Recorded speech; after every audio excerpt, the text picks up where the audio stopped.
Today on Morris Motors, Jeff exasperates. Oh dear, oh dear, oh dear, oh dear, oh dear, oh dear. And Tim points at something. Hello and welcome to Morris Motors. Today we're going to test two very special cars for you. Later in the programme my colleague Tim Jones will leave some coded messages, and also we may well be do some flashing. But let's see if we can get on with the first car and see if you can guess what it is.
Right, we're ready to fire up. Here we go. Ignition on, stand clear prop, choke unit with the official peg of course, and away we go. Warm the 803cc engine up first. Make sure she takes the chill off the pots. Make sure it's a lovely sunny day today. Right, we're away. Handbrake on the side, and down she goes. We're away. All this is filmed at a secret location, you know, at 77 Railway Cuttings, Luton, and it's not known by many people of the public. Right, we're in the main road now, and here we go. We'll let her warm up, and then we'll be sampling some of her power and her cornering abilities. We're away, by Jove. Here we are. By Jove, this is exhilarating motoring. These cars were first produced in 1951, you know. This happens to be a 1955 model. I say once again with the 803cc engine. We did eventually put them up to a 948, but this has had the added bonus of an SU carburettor fitted. And has it got ABS? Yes, it's got ABS. That's for the all British sandwich down there, of course. And it's got the most important cap rack. You know, there's nothing worse than a lad running out of caps on a journey, you know. So we go around long lane, here we go. Here's a bit of the cornering ability. There we're away now. It's 30 mile an hour here, but we're already doing 30. This is a pre-war gearbox, you know, from the old Morris 8. But this is rather grand. And of course fitted with much more modern indicators. It's normally got semaphores, so we'll use the system to bring her out, checking all the things here. You'll probably not notice on camera, but it's got the obligatory accessory, the anti-glare shield on the top. I think that's rather unique, don't you? There we go, we put that off there. This is the slightly lightened version without the overriders and spot lamps, so it's a bit of a speedy machine, now living on radial ply tyres, of course. A few little extras fitted as well. But Morris Motors are very proud of this little incarnation, it's rather grand. But let's go for a bit of speed now. We'll drop a cog. Yeah, we'll drop a cog. There we are. And we're away. By Jiminy Cricket, she's got some thrust. By heckers like. There we are. Road holding quite superb. We'll throw her into a corner at the moment and see what we can do. There we go. Round she goes. By Jiminy Cricket. What a peppy little motor. Now we're really on the ball. By Jove. There we are. The brakes, yes, it's got brakes. And that lovely little crunch in the gearbox as you try to beat synchro mesh. I think it's quite unique of a car this age, you know. There we are, we're off now. Let's just settle down for a bit of motoring.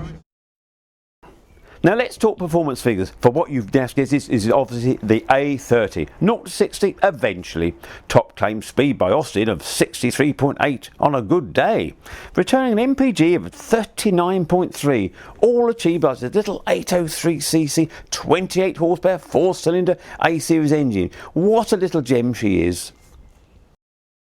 I mean, the price of these new, you know, were I think £559. You know, you can put a few bob on that now. This is probably worth about £5,559. It's the old-fashioned engineering underneath, of course. It's got some springs made of recycled lampposts, for instance, you know, and the starter goes straight through to the starter. Nothing to go wrong. And look at these unique windows. There's not an electric motor in sight. Do you know, I can open this window like that. And I can put, if I could grab the blooming thing, but I'm sure I can. Let's just move this car on those. Look at that, it's a manual window. The chance of that going wrong it would be an arm failure. Look at this, absolutely failure free, fantastic. Heaven forbid the starter goes, you've got a starting handle. But this has got a heater, red hot in second.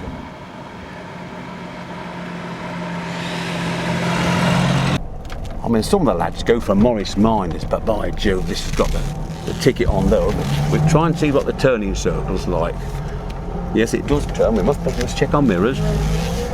There we go. Look at that. We can beat Synchromesh. Hogpit's Bottom we're in now. That's a lovely lane, isn't it? Lovely name of a lane. And we're away again. There we are. Real high-speed flight. This. When we get back, we'll show you the accessories we can get with this marvellous little vehicle. Because, well, only one of this age, of course, we're tax exempt. Oh, that's the way for. And would you believe MOT exempt? Well, it didn't go wrong, did they? So why would you need MOT? Good grief. Silly old things anyway, you know. And because they're cheap to insure. I mean, if you insure from a good reputable company, they'll send you money back. So it's virtually the price of a pencil sharpener, you know. Would I drive it to Scotland?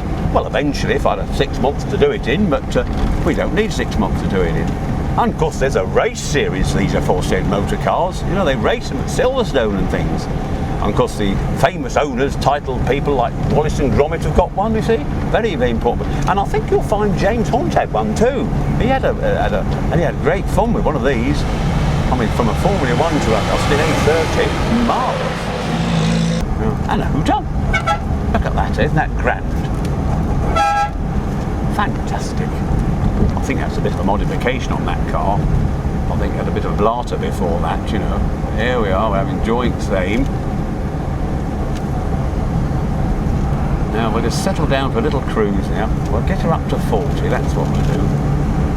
Right, Jiminy Cricket, and we've got quite a sharp little bend up top here, so we'll get to see what our handling package is like. Because you've only got half the brakes to fail, of course. Because half the brakes are hydraulic and the other are rod operated, so there's not much failure there, is there? Look at that handling package, fantastic.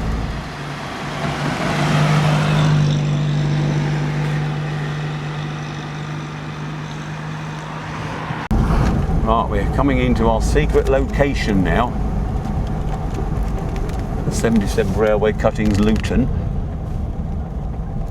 I think you'll find there's other vehicles here as well. There's other cars we're going to test in the series, of course. We're going to do an executive range of cars as well. I think you'll find one of our little motors is up in the back here. Oh, look at that, another little car that's going to be tested at a later date. The Triumph 2000. I should be looking forward to that. Well, there we are. What do you think of that? Handbrake on the right. Sounds lovely. And switch her off.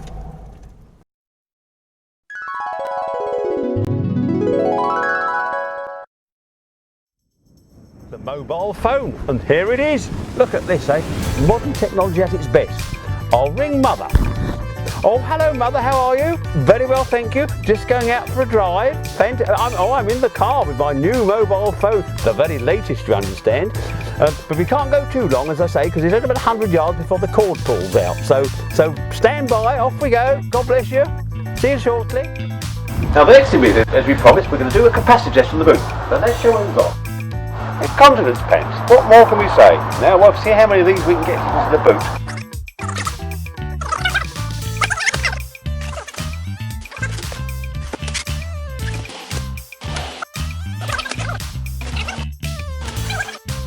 Now we're going to go through the accessories.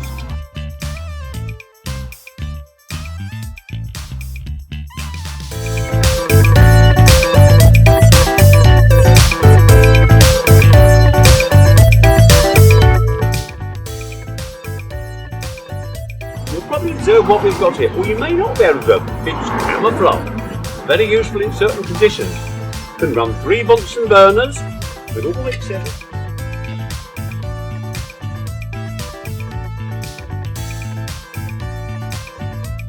Another super accessory for a Morris motor and fits in the boot. More accessories. Once again, his cavernous boot. Here we are. By Joe, what have we got here? British cushion, patch made from British flag from the Suez crisis. Fantastic, nice for kneeling on. Hello, an ammunition box. Could this be the right sort of thing here? Let's have a look, shall we? It's got a set of 303s in it. Oh, I think not. For the traveller, for the travelling man, a bit of old speckled hen, by George. That can't be wrong, can it? Ah, hello. Petrol can, perhaps. Once again, perhaps Suez. Oh, there's nothing better than on a long journey than perhaps to have a wee beverage, by George. This is the way to go forward.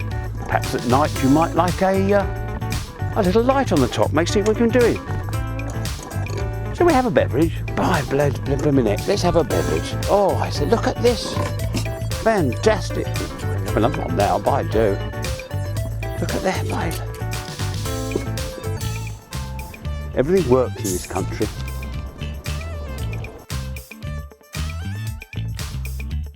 Well, there we are. One for the road. Cheers all. Just the one, mind you, said Mrs. Wembley. God bless you all. Bye now. Now, what did you think of that car test? Interesting, wasn't it? Now we've got some coded measures from my good colleague Mr. Tim Jones from Timovision. Since the dawn of history, mankind has enjoyed dangerous pursuits, from chasing lumbering animals for food to plunging headlong from great heights for reckless recreation. During the 20th century, the motor car has presented yet another source of fatal fascination. Being designed on the same lines as the horse-drawn carriages of the day, these early contraptions lacked safety features that we take for granted today. Brakes, for example. Once more than 2 or 3 cars took to the same stretch of road, collisions were inevitable.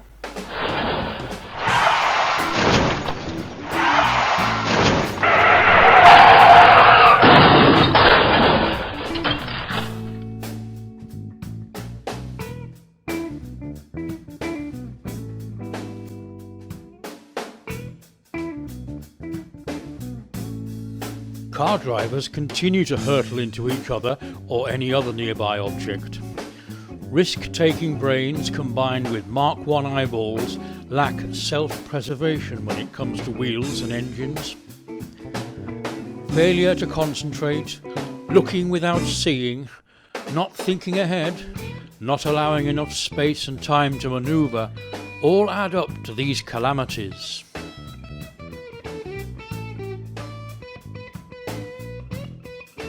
Simple features like on which side of the road to drive seem to have sunk in. That convention of green for go, red for stop, eludes some.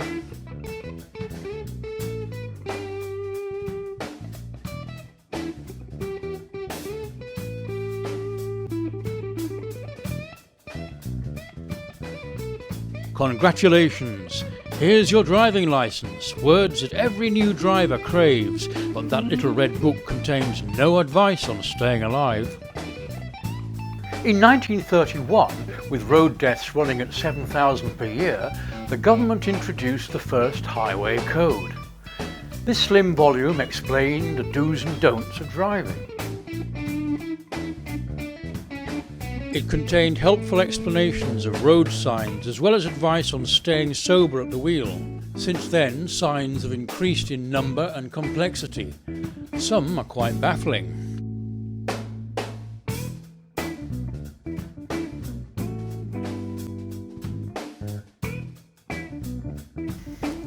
The simple mnemonic COAST reminds us to concentrate on what we're doing, observe what is going on around us, anticipate what others might do, allow space to move, turn or brake, allow time to do the driving. We must never run out of time. Well, I found that quite interesting. Remember, safety first. Now, perhaps on to our second colourful review. I think you'll find this just as interesting.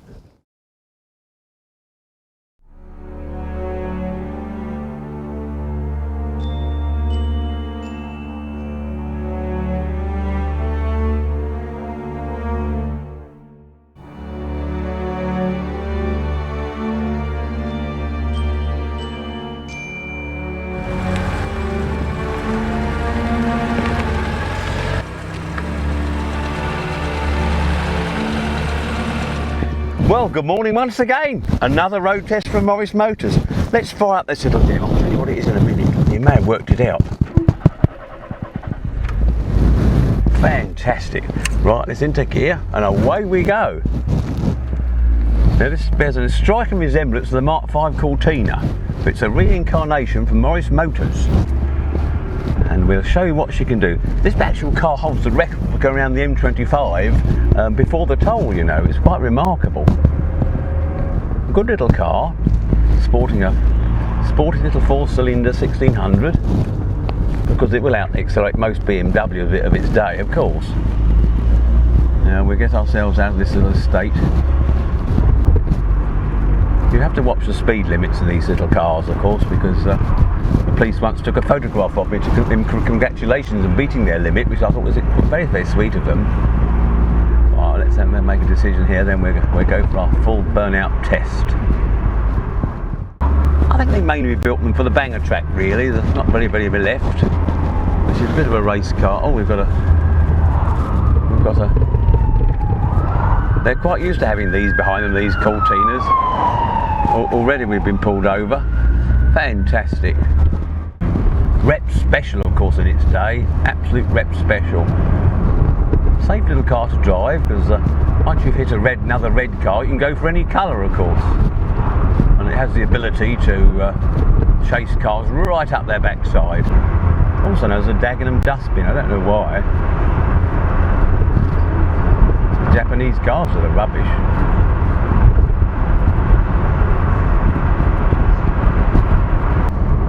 It's a 40 mile an hour, we're already doing 50. It's very hard to hold her back. Oh, here we go.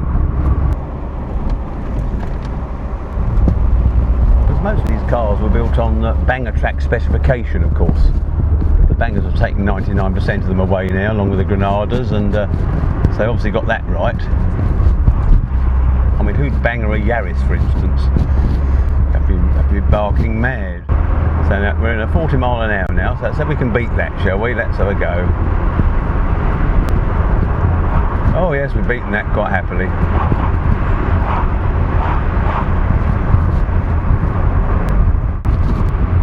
So the challenge for these cars is to take on the Jag, of course, you know. See who bottles out first. We've never lost. How are we doing? 95 now. See, as smooth as a bell. There's not an old age pensioner in sight. Look at that, fantastic. Through the countryside, it's almost a bit like a blur, like Einstein's blur. We won't break the 100, that's a bit naughty. Because these cars now are built in a secret location, you know. This one was built at 13 Ivor Road, Barking, MADU2. So you'll never find them where they're built. Made from recycled bean tins, I think. This has got all the natural extras, the nodding dog, of course. Now our second road test got the Cortina. 0 to 60, 3.1 seconds. In the hands of an 18-year-old getaway driver, you and I might struggle to get then a 20-second run. Well, top speed 98 on our test track. 120 by our getaway driver. Oh dear. Well, MPG, we achieved a 34.1, and our little gem, the getaway driver, managed a good 11.2. Oh dear again. What a hidden talent this car has. Now what we're going to do in a few moments is hand it over to our tame bus driver, the Twiglet, and see what he makes of a performance. So what we'll do, we'll pull over and see if we can find him. It's not a very chatty chap, but we'll see what we can do. Right, let's see what we can park her up.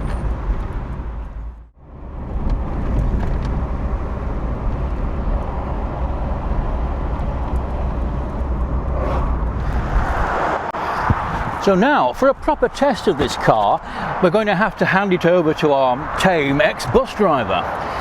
Now, some say he can speak 14 languages, but I've only ever heard him speak rubbish. However, let's look for him. He's somewhere around here, the Twiglet.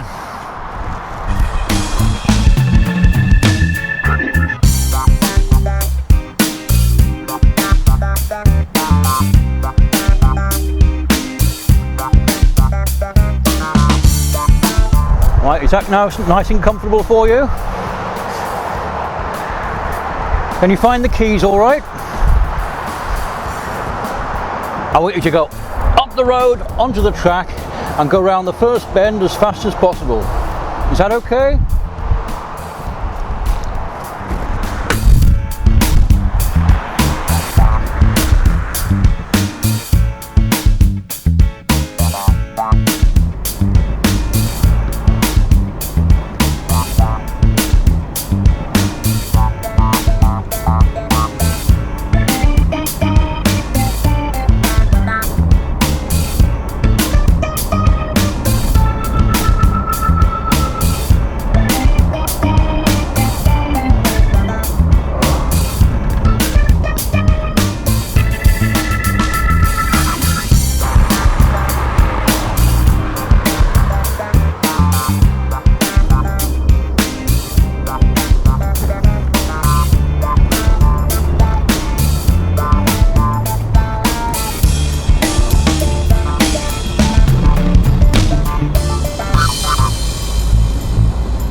Well, here we are. Once again, it's accessory time.